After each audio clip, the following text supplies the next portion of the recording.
Earth, Wind & Fire only used 5 chords to make one of the most legendary songs ever. In fact, while Earth, Wind & Fire definitely used some insanely clever harmony in so much of their music, sometimes it came down to the simple ones that had the biggest impact. Now, of course, we are talking about none other than this. I don't know if there's a more iconic intro of a song ever. And this video is just amazing. And here it is. This is one of the chords that I think has the biggest impact. In fact, at this point in the song, we've actually heard all 5 chords. Now, there's an important distinction here, because if you listen to the entire song, you might be thinking, well, wait a second, there's more than 5 chords there. And while that's true, there are really only 5 sounds that make up the entirety of this song. Let's break them down. Do you remember when it was oh my God! The groove of so much of Earth, Wind & Fire's music, not just September. I mean, this is a pretty universal thing with Earth, Wind & Fire, but the groove is just, oh my God, it is the definition of in the pocket. It is so locked in, it's unbelievable. But I think one of the interesting things about this groove and so much of Earth, Wind & Fire's music is if you were to take like a straight up and down line and you looked at every different component of percussion, guitars, synths, everything that's playing right now, and you lined it all up, you would find absolutely no offset in any, like the sync would be absolutely perfect. And I think there's something about having such a solid tempo, but having the whole thing be completely locked in with itself that makes the groove absolutely insane. Come on. Alright, so that's pretty much all the chords. We have the famous sound that we can all recognize, which is this. Right? Like it's kind of like a... That's the iconic sound of the guitar playing that kind of like accompanying backing line there. We hear it in the intro, we hear it throughout the chorus, and that's where we really get the majority of the sounds that we're using here. So let's actually take a look at what those 5 sounds are. This song, you could say, is in the key of A major, but thinking about it, I don't actually know if we ever play the chord A major. The whole thing is basically like one giant unresolved cadence. And it ends up just sort of like working its way around and around and around. And in fact, that's gotta be one of the reasons why we kind of just hear this song fade out. It doesn't really have an ending. The first chord here is D major 7, and from here we're just gonna drop this right down to a C sharp minor 7. And then we touch very briefly on a B minor 7 before going back to C sharp minor 7, and we're gonna end the whole thing, we're gonna sort of resolve it to this like F sharp minor 7 sound. So we go D major 7, C sharp minor 7, B minor 7, C sharp minor 7, and then we have an F sharp minor 7. So that's 1, 2, 3, then we repeat this one, 4 sounds. What's the one that we're missing? You can hear it in your head. And it's this. Ooh, that's the chord. That's the chord that I think makes this chord progression absolutely iconic. And what is it?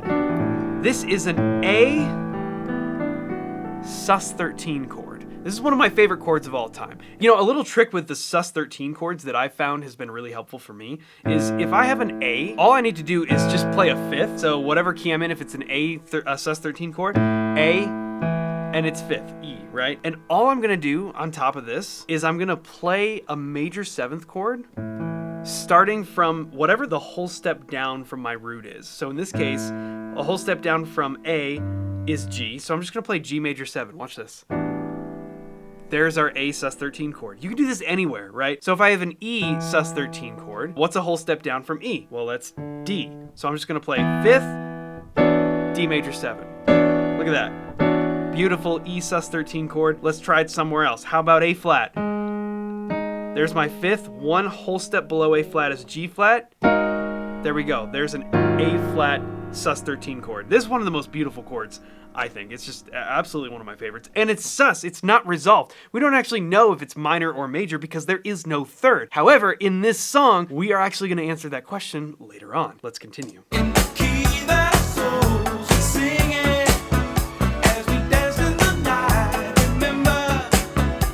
So So we're still cycling through that same chord progression. There's our A sus13 chord. And now we enter the next part. This is the chorus, as we all know, and this is the only part where the chord progression changes, but it kind of doesn't. Here's why. We started playing 4, because we're saying we're in A major, even though we never actually play A major. That's the key that we're kind of functioning in. So this chord that we start on, D major 7, is our 4 chord. Now 1, 2, 3, 4.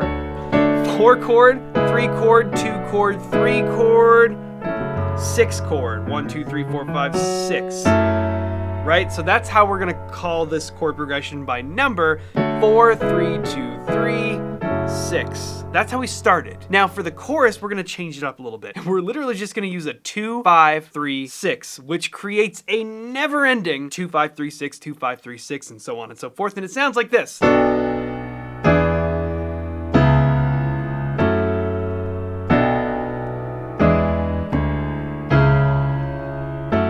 We can just go on forever and ever and ever and ever. And we do go on forever until we decide to drop everything around and around.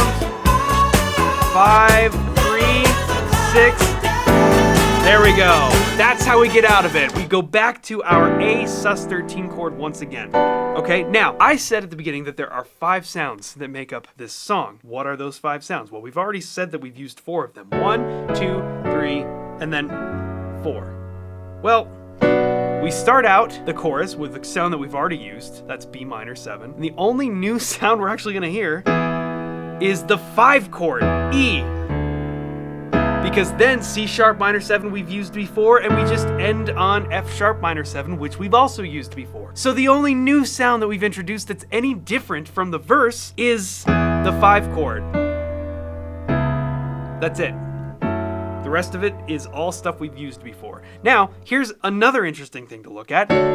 D major 7 and B minor 7 are basically the same chord. We're just changing the root. If I play the notes of D major 7, I can put a D in the bass, I can put a B in the bass, kinda doesn't really matter. The same could be said for the 5 chord and the minor 3 chord. Kind of the same sound, just different roots. That's what's beautiful about playing in this very diatonic A major sound. All those chords are pretty interchangeable because they just all pretty much use the same notes. If we just take an A major scale, that's kind of it. And so, even though, yes, we hear a whole bunch of chords throughout this song, there's really only 5. And we just kind of change up the order that we hear in the chorus. And that's all. Now we're back to the same chord changes from the verse.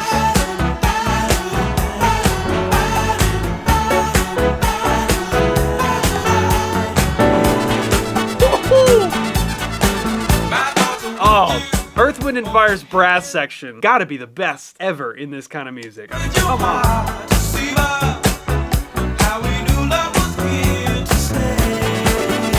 Now you'll notice we said that this song is in A major. And it is. So why then are we using an A sus13 chord? Well, because an A sus13 chord is how, that's kind of almost creating a 5 chord if we were going back to that D major 7 where we start the whole verse. So this chord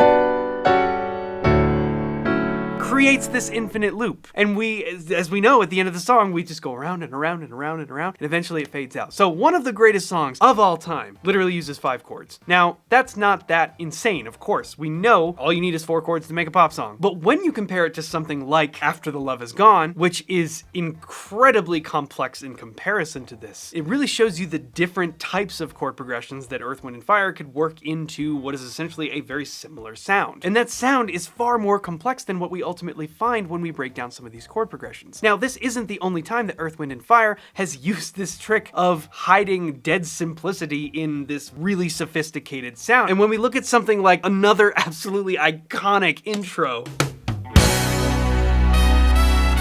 more brass, more Earth, Wind & Fire brass, come on. Oh man, okay.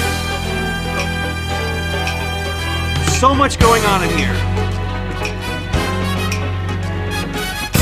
This this is gonna use a similar trick, right? The intro and the verse are gonna follow one chord progression that really isn't all that complex. And then when we get to the chorus, we're gonna change it up a little bit, not straying too far away from what we've established. And it's all actually pretty simple. Now, this one is a little more complicated just because of the harmonic shifts that it employs. Check this out. So this one, we're gonna be in B major. And the first place we're gonna go is actually down a whole step.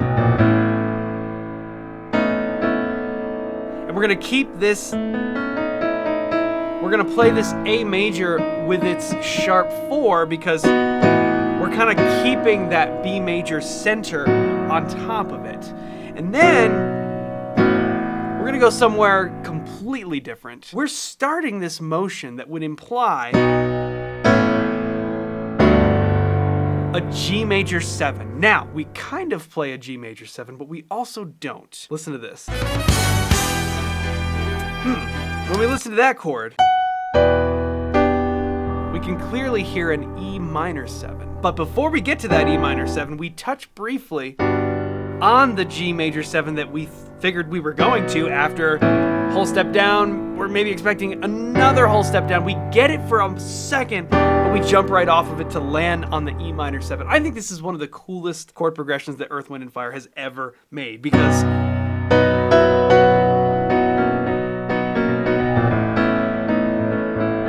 we're going down to the A and then that's such an interesting motion that I don't think I've ever heard before. And it's so simple. I mean, G major 7 and E minor 7 are basically the same chord. It's like we were talking about before. It's the same sound. You can just change the root note and it works because it's the same notes, right? Something about that just creates this whole different feel here.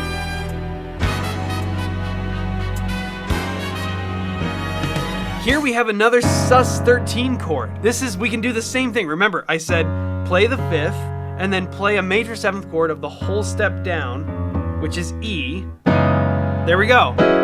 That's the chord we're on right here.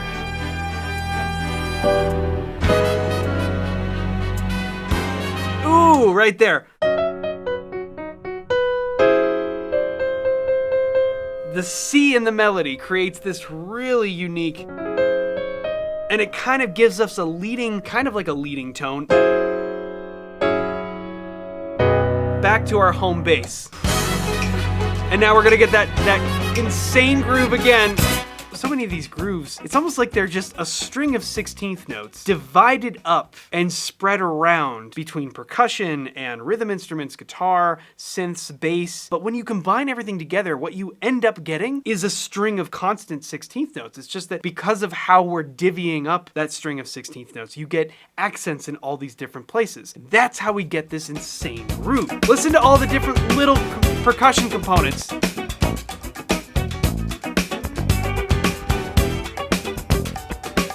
Oh, and the guitar.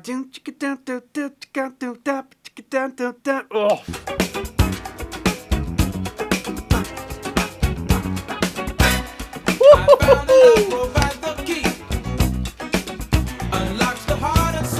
We're still hearing the same chord progression. We haven't changed it all. It's so much of the offbeat, pop, pop, pop, pop, pop, pop, right? Woo. Oh my God. Okay, so now we're gonna introduce a new harmonic sequence.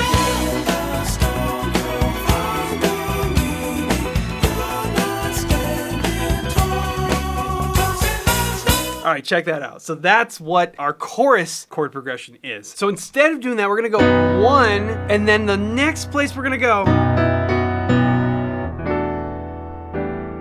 is the minor 4. Now, we talk about the minor 4 all the time on this channel. It's one of my favorite chord sequences, but this is different because sometimes if we use the minor 4,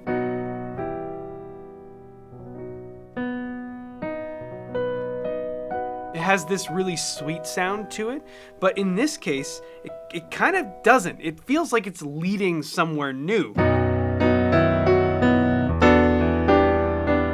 Now, that could be because we play it as a 7, 9, 11 chord, and then we immediately go to an A sus chord before doing a 2, and then a quick 5 with like a walk up back to the 1. Check that out. 4, minor 4, A sus13, and then a 2, 5, 1. That's the chorus chord progression.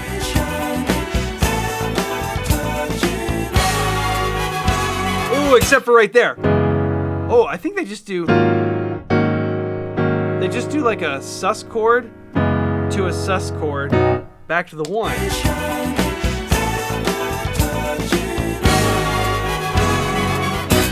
Yeah, that's 100% what that is. But let's look at what we're actually doing here, because in reality, it's not all that much. We've said our verse is B major, A major, and then a quick G, but more so like an E minor. So that's only 3 chords really thus far.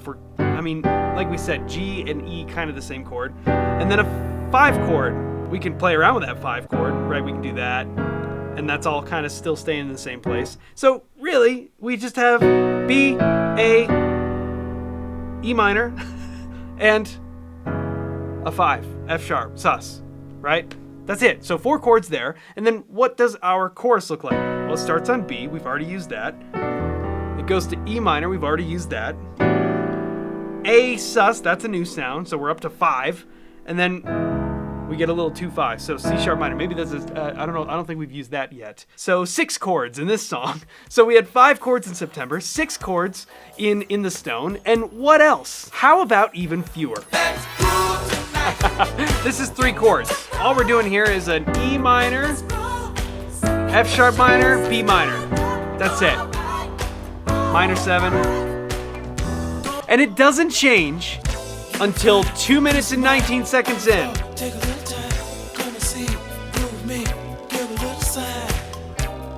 But we do get an interesting change here.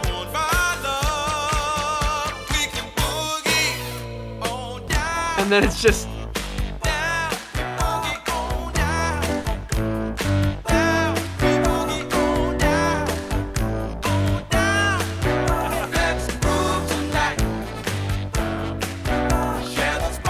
That's it. That's all we need. This is one of those cases where you're like, why did this song get so popular? No, it's obviously why these songs got popular. They're nuts. They have insane groove. Yeah, I know, but like... They do, and they have really clever harmony without making use of a bazillion different chords. Now, there are exceptions to this rule. After the Love Is Gone is a really, really phenomenally written, complex harmonic structure, and I've actually done a video about that. You can go watch that by clicking on the link. I forget which side it's on, here or here. But Earth, Wind & Fire is one of those groups that like 30, 40, 50 years later, these songs are still hanging around and they're still ultra popular. It's because they just make use of such incredible harmony that still maintains a level of simplicity that's surprisingly easy to break down. And we realize that sometimes there's really only 4, 5, 6 chords that make up these songs, but it's how they're sequenced together. And it's the groove that goes on all around it that makes these absolutely iconic. As always, let me know in the comments below some of your favorite Earth, Wind & Fire songs, and let me know if there's any in particular that you want to see a breakdown of. That's all for this video. Thanks so much for watching, and we will see you in the next one.